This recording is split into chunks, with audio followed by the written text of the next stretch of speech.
Deep in the misty mountains of Transylvania, there lies a dark castle where no light dares to stay. Inside lives one of the most terrifying legends of all time, Count Dracula, the Lord of the Undead. This is his story, based on Bram Stoker's chilling novel, Dracula.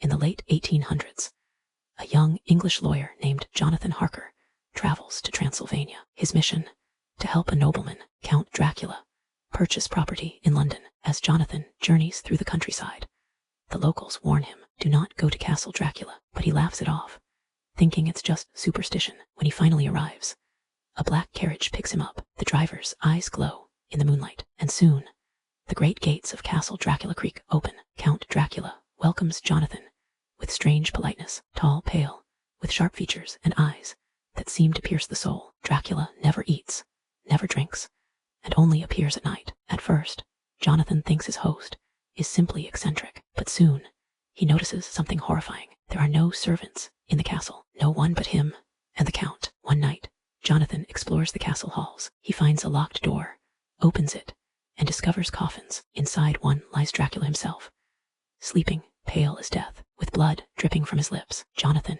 realizes the truth. Count Dracula is a vampire, feeding on human blood to live forever. Terrified, Jonathan tries to escape. He barely survives, climbing down the castle walls, while Dracula disappears. Headed for London, weeks later, strange events begin in England. A ship arrives with no living crew, only the captain's dead body tied to the wheel. The cargo, boxes filled with Transylvanian soil, the very earth Dracula sleeps in. Soon after, a young woman named Lucy Westenra falls mysteriously ill. She grows weaker each night, with 2 small marks on her neck. Despite all efforts, Lucy dies, but her body is later seen walking through graveyards, feeding on children.